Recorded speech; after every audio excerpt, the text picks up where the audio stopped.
I think right now, DeSean Jackson, as a straight-up football player, better than Henry Ruggs. He could really make a difference for this offense. Look at the release. There's your separation. Great route. Stutter and go. Gets by clean. That is unbelievable. Maybe the greatest catch I've ever seen.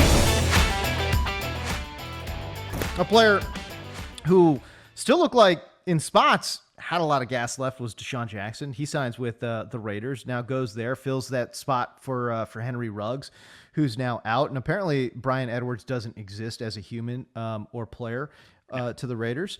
So they go and sign DeSean Jackson. I don't know.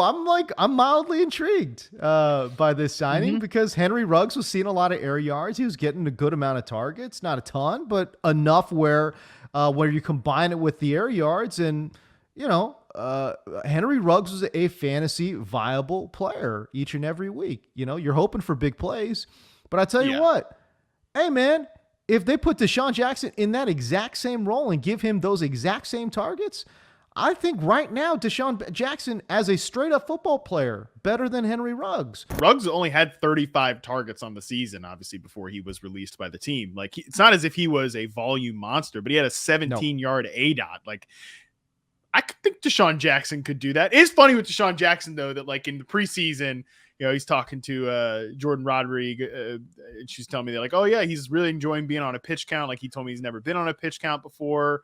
It was saving him to being healthy. And then, like, you get into the season, he's like, get me out of here. They never play me.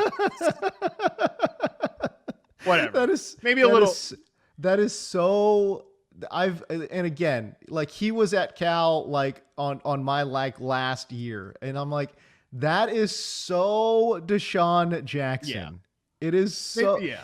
He knows what to say, when to say it, but when push comes to shove, it's like, nah, we know what kind of dude DeSean is. He wants the damn ball. Yeah. I do think this was a great signing because it's weird with the Bryan Edwards thing too. He has like a 16.3 yard average depth of target. And I don't think Bryan Edwards is a burner at all. Like, we talked about Bryan Edwards in the preseason, like, and I said, it was like, oh, he could be like their Michael Crabtree possession receiver. And like, they've tried to use him as like Jamar Chase. Like, what are we doing with this Bryan Edwards usage? So, like, he was never going to fill that role successfully. Right. I don't care what his ADOT says. And the rest of these guys, I love Hunter Renfrow. I think that guy's a baller. And I feel like he's, going to get a ton. It's not as if he's going to get a bump in a role or something, but he's going to keep his same role. But they need someone, 20 targets combined between Hunter Renfrow and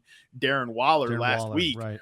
Like, they need a lid lifter in that group to actually keep the zones open for these two guys. Like, I think DeSean Jackson, a couple times we saw him with the Rams, like, he still had some juice to him. If they can convince him to be like a, sub package player and everything like that, he could really make a difference for this offense. I think even from, like, I would consider sticking him on the end of fantasy benches if I had space. Hell yeah. Just because, like, Can I just say this too? I actually kind of sort of sneaky like how the Raiders look without John Gruden. Like, I think they've been a little bit more creative.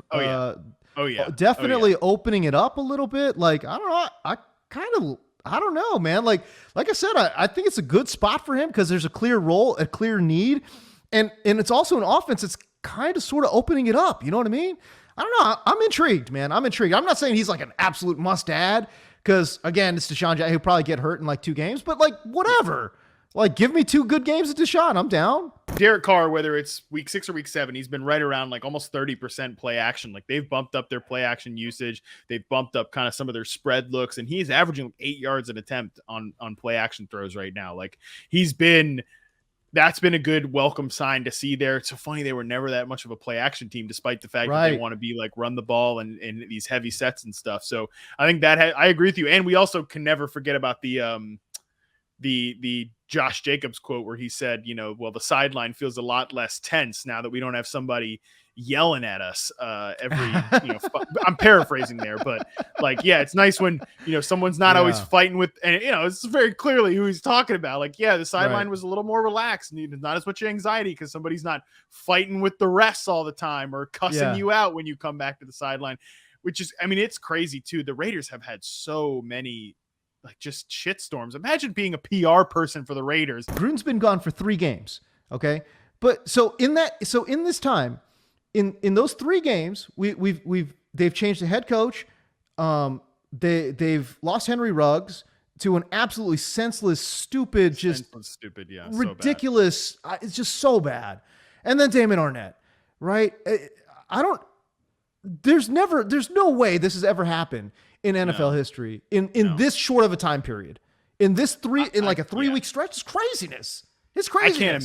I can't imagine that we've ever seen anything like this. But yeah, long story short, I do think DeSean Jackson's like worth adding to the end of benches in fantasy because I think that they need this role to work out in the offense. But more importantly, too, like I think it does open things up for Darren Waller and Hunter Renfrow. I mean, I know like DeSean could be hurt in 2 seconds, but it's at least worth the chance.